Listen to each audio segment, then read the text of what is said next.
Hello, welcome to Affinity Lockdown 2020 sessions. My name's Trevor Young, and I'll be going through how I go about using real-world textures for 2D and 3D animated characters. But first, let me explain a little bit about myself. I spent over 15 years in the world of visual effects for feature films, working with some of the world's top directors, including Guillermo del Toro and Gilliam, just to name drop two. And I've worked on many of the big films, the Harry Potter franchise, Hunger Games, Catching Fire, Man of Steel, Captain America, Hellboy. The list goes on. And then a few years ago, I decided to set up an animation company with my partner called Tapocketa to create our own weird and wonderful animations, both commercially and also in-house projects. Our first of which was Gaudo's Gift, the Boovie, which went on to win numerous awards. It was an interactive children's book. And also we're working on our next project, The Locksmith, which is very, very exciting.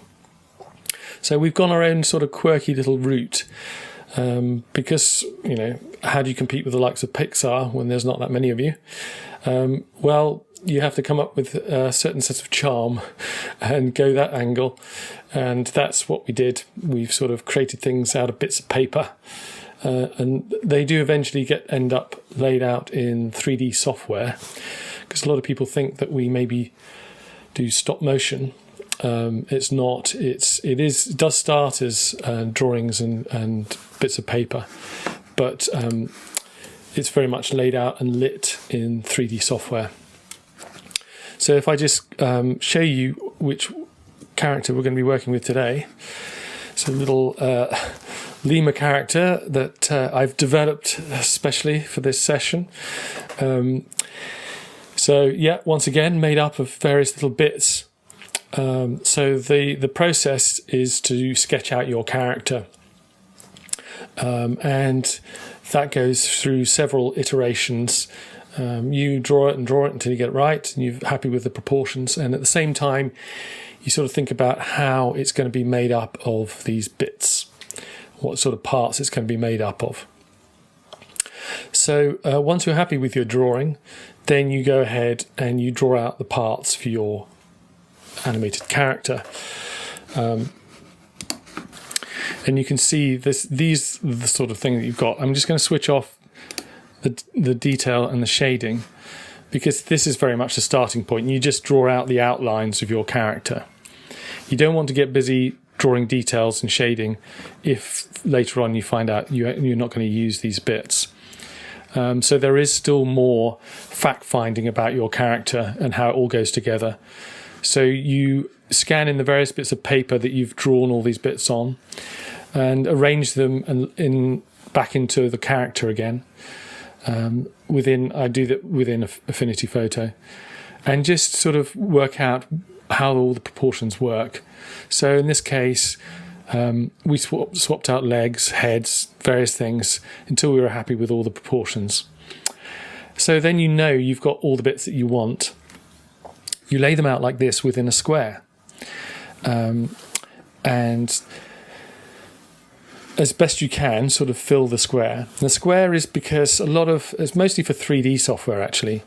A lot of 3D software, it's better if you work within a square, just trust me, it's better. You can work in other proportions, but it can make life more difficult. And certainly for software such as Unity, which is used for creating games, that very much wants square textures to apply to the 3D models later on. So there's another thing that is a good habit to get into, which is just the resolution. So if we look at the resolution for this document, it's 2048 by 2048, which is a power of 2. So you can have 512 by 512, 1024 by 1024. As I got here, 2048 by 2048, 4096 by 4096. You get the general idea. They've got to be those powers of 2, and that is just a good habit to get into. Certain software, once again, like Unity, prefers that. It does. I think it can convert other resolutions, but it's always a good habit to get into. So 2048 by 2048 is good for most things, especially if you're working at HD resolution. Very often, unless you're going to get the character's going to get really close to camera, this is a good resolution to work at. So it's a good starting point. So yes, we've got our pieces laid out like this, but of course we obviously want the shading and the detailing that you saw earlier. So we don't do that until we're happy with these pieces. These pieces are now laid out within a square, and then I've just added some quick registration marks, because what we do is we print this out. And once we've printed this out, we can then get another bit of paper and on a light box lay that paper over this one, and line up, just draw over the registration marks. And then you know that once you do your shading on the light box over this line work, you can scan that shading back in. And because you've drawn on your registration marks, you can quickly line up your registration marks. Let me just show you there. I'll switch off the other ones so you can see just the shading. So that's just the shading layer that was scanned in. It's got the registration marks that were drawn through, and it's easy to line up. And that's exactly the same with the details as well. So once those are all together, they all line up beautifully. So the next stage is to... I usually turn this line work into a matte or a mask.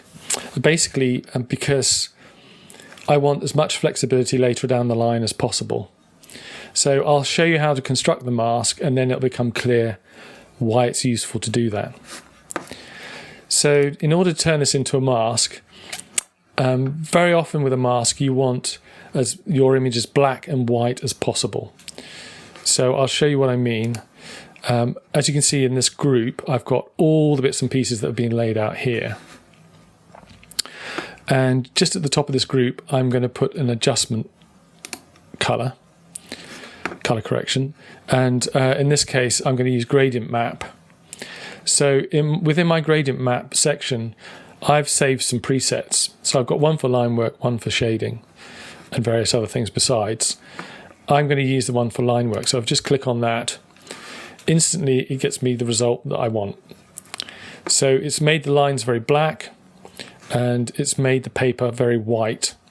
So it's got rid of any smudges or shadows that are on the paper, and it's made those lines as dark as possible.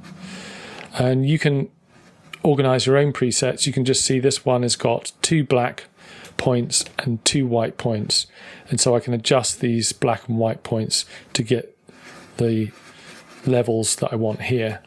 And you could use the levels if you wanted to. I've always found gradient map just nicer to use and gets the results I want quicker, so that's why I use it. So that's ready to be turned into a matte, except I want it all in one layer. So I'm going to leave the original group as it is, but right click and do where am I? Merge visible. So merge visible basically will take a snapshot of the document and create a new layer. So if I switch off everything else, you see nothing's changed, but it's all in the one layer. So it's grabbed everything that I wanted. And I'm going to call this line work matte. So it's ready to be turned into a matte because it's not a matte yet, but what I'm going to do first is invert it. So if I do layer invert, this is because the way mattes work is you can imagine this as a sort of black card with the lines cut out, letting light through. It's basically the white areas are the areas where anything below this matte is going to be let through, and the black is going to hold everything else back. So I'll show you exactly what I mean once I've turned it to a matte. So I'm going to go layer, rasterize to mask, So I now then need, I'm going to copy this fill layer, something to put through this mask. I'm going to switch this on and change it to a more visible colour. So let's pick maybe a blue, something like that. And then you can see exactly what's happened. So when I click and alt-click into my line work matte layer, you can see that any areas that were white have let blue through, and areas that were black has held it back and become transparent. So I'm going to group those two things together, the matte and the fill, the colour fill. And I'm going to call that line work colour.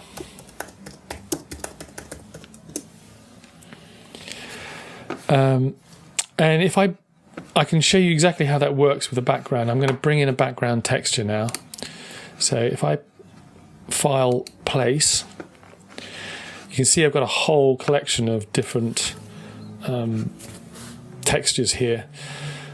All sorts of various paint washes, you can see there, splodgy textures, even some sort of photographs of snow, anything that creates a nice texture that's a good even overall texture.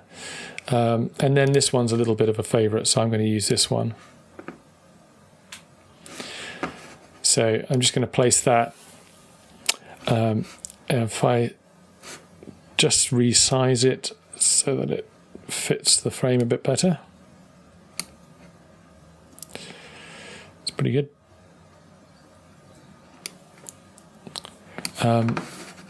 Maybe a little bit bigger. There you go. Yeah, so if I put that under the line work colour, you can start to see the effect. So we're starting to build texture behind our character, and we've got the coloured lines that we're going to use as well. The only other thing that I would do to the line work colour group is at the moment it's set to pass through. So we've got our fill and our matte in this group, and at the moment it's at pass through. I'm going to set it to multiply, and you can instantly see that the line work, far from being just a solid colour, has now looked as though it's drawn onto the texture in the background, which is exactly what I want. So that is the very basics of getting the textured line work that I want over our textured background. And you do exactly the same with the shading colour. So you can see I've pre-prepared those. I'm just going to get all the other bits out of the way so it makes it a little bit clearer. So I'm just drag these bits I'm not using to the bottom. So yeah, got the line work colour, got shading colour, and the details colour. And if, for instance, we go into the details colour, that's exactly the same. It's a matte that was created from the original line work drawing.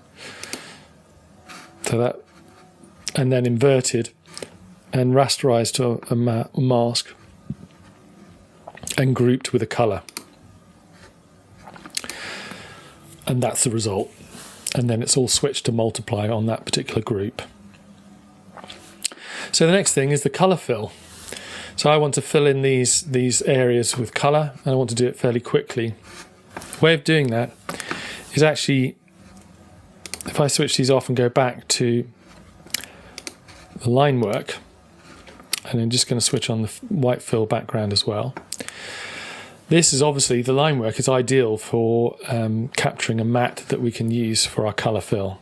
So that's what I'm going to do. I'm just going to, it's very similar to what we had earlier, merge visible. So it's going to put it, once again, it's going to put it all into one layer, taking a snapshot from the background. And that means I can just work with this layer. And I'm only using this to grab the magic wand, click on the white paper background, and you can see it's just picked up all the shapes. So I can then go in, I'm going to refine the matte. So once you've clicked on it with magic wand, in any of these selection tools, you can go into refine, and then that will allow you, just a moment, I'm going to first invert it, select invert pixel selection. So that means instead of selecting the white surround, it's now selected the shapes. And then I'm going to refine. So you can see it's done it the proper way around now. And instead of the preview being overlay, I'm going to go to black and white. That shows me much clearer what's going on. I'm going to switch off matte edges. Matte edges is useful for photographic work and some of the textural work as well. But in this case, I just want simple shapes. So I'm going to switch that off. And instantly you can see the edges go a lot harder. Bit too hard. So I'm going to up the smooth to avoid the edges being so rough, and up the feather a bit just to soften off the edge. And I'm happy with that. So I'm going to apply it. And then I'm just going to get a new pixel layer by going down to the bottom right here. And this is all the process of creating this color fill matte. It'll all become evident in a moment. So I've got this pixel layer and I'm going to edit fill. And it does it automatically on white. So I'm just going to apply that. And then you can either go up and save your selection if you wanted to. So save selection to a file or a channel, but I'm going to actually just, I'm happy with this. I'm just going to click away from the canvas. So I'm going to switch off everything apart from that pixel layer we've just created. Because when you rasterize to mask, it will just take it that the transparent areas will go to black. So I'll show you that now. If you go to layer, rasterize to mask, so it turns it into a mask, it disappears. But if I alt-click into that area, you can see that it's done exactly what I wanted. Even though the areas originally were transparent, it's made those black. So that's great. That means that the white areas are going to let the colour through. And that's exactly what I want in my matte. And let me copy this texture as well. And so I'm going to show you the basic setup for adjusting colour. So I'm going to call this a colour fill. So what we've effectively got is we've got a matte that's cutting out the texture. But if we put something, for instance, like a hue, saturation, lightness on there, and fiddle around with the colours, you can start to see where we're going with this. It basically allows you to just affect that particular area. Now, the reason I group it with the texture, because you might just think, well, you could just have it grouped with a colour correction and that would still do the job. I like the adaptability, again, of being able to move the texture within this group. If I want to get, so maybe I think, for instance, down here, that part of the arm is too dark, I can grab this texture and move it, and that particular area will get the bit of texture that I want. So that's basically why I do it. But of course, we're going to want to affect all these different parts differently. So I'm going to copy this again. Always lots of copy and paste, and that's just really to keep the original. I'm going to switch that off. So maybe I'll do I want to do his fur first. So what I'm going to do is create another matte that works with this colour fill matte, so that just affects his fur. And to do that, I'm going to grab a lasso selection and just lasso around the bits that I want to keep as his fur. So, for instance, that. And then if I use Control, I can add to that selection. So I can select that, his ears, his head,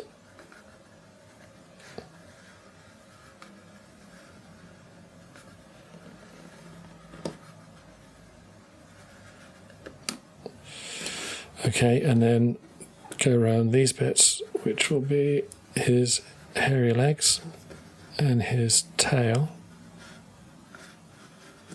Oops.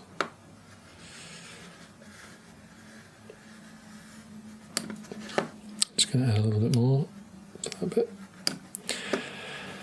Okay, and then I'm going to get a pixel there and do my edit fill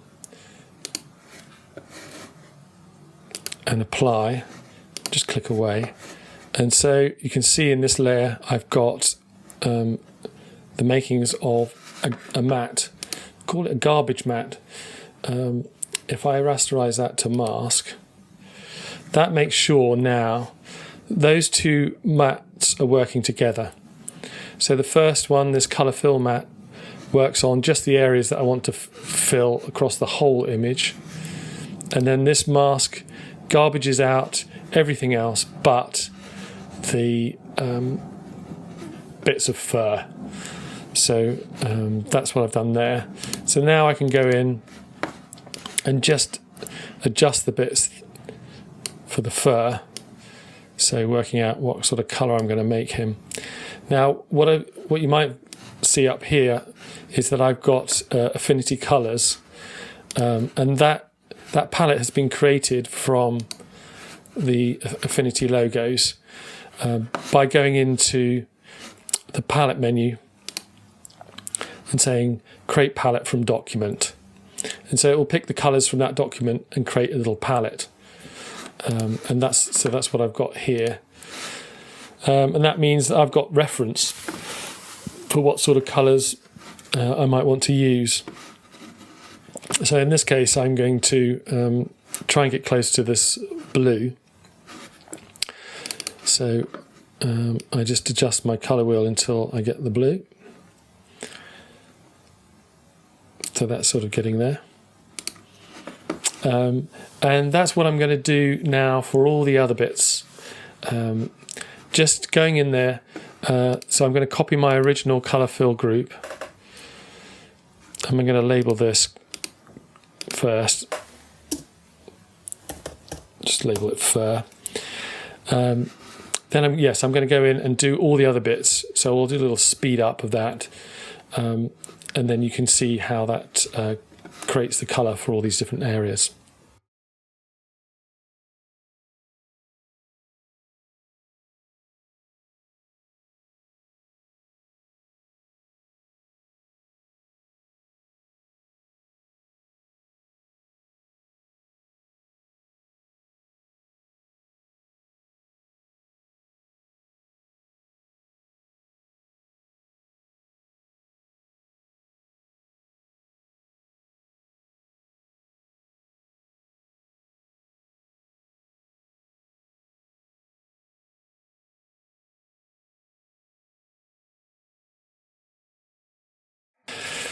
Okay, so then we get to this point. As you can see, I've sneakily added a few extra bits and pieces, including sort of detailing some colour stripes on the tail and into the ears and things like that. And also I've added some text and a symbol to his shirt. So all quite simple, really. When you're adding these extra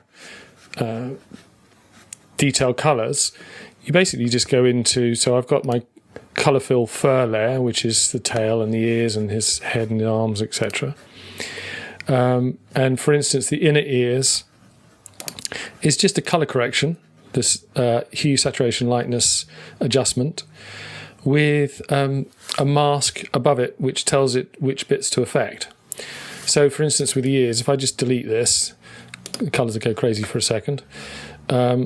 If I create a new matte, so I'm going to create a fill layer first, black, which is exactly what we want, and then I'm going to convert that to rasterize to mask. So that, because it's black, holds out everything. And then I'm just going to drag this down into the inner ear group. So it's just going to affect this colour correction in this particular area where I'm going to paint, and I'm going to paint with a white brush. So obviously white lets whatever's happening within that group through, and that's the colour correction, this adjustment layer. So let me just paint with the white in that area. So I'm painting white on the mask, and that lets the colour through. and the same on the other side there. So that's just the method that was used for there and on his tail and various other details on his shirt and stuff like that. You just have to make sure that you're in the correct group so that your subgroup works. So for instance, the trim, which is these orange stripes, they were created and they're within the colour fill for the shorts and the shirt. And that's the same with the logo and the text. They're another little subgroup. They've got their matte and the colour correction grouped within it as well. So that's pretty much it. There's only two other little things that I do, which is to add an overall texture. There's this texture, I call it a tea stain texture, that I multiply over the top, and then I use an eraser on that particular layer at a sort of transparency to just rub away that grimy texture, almost as if you're sort of cleaning that area. And you can see it most effectively on this sign. So it gives these sort of darker edges, makes it look a little bit more grubby, but it does bring in, gives it that sort of charm, and it also ties all the colours together. If you've got some wacky colours going on, you can tie those colours together with overlaying this one colour texture and just painting away at it to remove certain areas. You can create sort of highlights if you like. But I also do add a highlight layer right at the top. It's quite subtle, but if I switch it on and off, you can see it's affecting on his head where his eyes are and things like that. That just adds a little bit more definition in certain areas. So that's all the colour work. If you're going to then use this, so we can show you it as 3D. So that's the 3D kind of version playing with all its colourful glory. If you were going to use this for 2D, then you would then want to cut out all these different parts before you bring it into your 2D application. So that you would just use the matte. If I just copy this matte and bring that to the top and switch that on, that's the matte that we captured earlier from all the shapes using the magic wand brush. And then I just, at the moment it's not a matte, I'm going to rasterize it to mask. And so that's captured all the bits that you want to use in your 2D version. I can then just merge visible. So that captures that as that specific layer. If I turn off everything else, so we're just looking at this group of cutouts. Obviously, when I want to export this, I actually want to export every single piece of this separately. So that's pretty simple. You can just use the lasso brush, go around the particular object part or element that you want. You do a Command C, Command V, and you can see in the layer window it's captured just that little bit and put it in its own layer.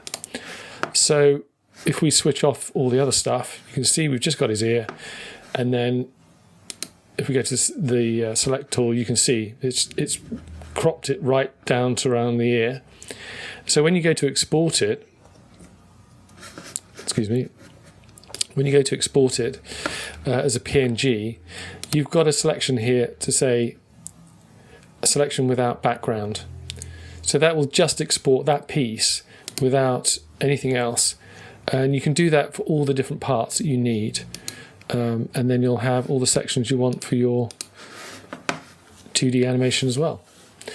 So I'm going to include this project file so you can have a look and dig around and see what I've done. And I'm also going to include some textures for you to play around with too. So I hope that's been of use. Thank you very much for watching. And thank you very much to Affinity for inviting me. Thank you. Bye-bye.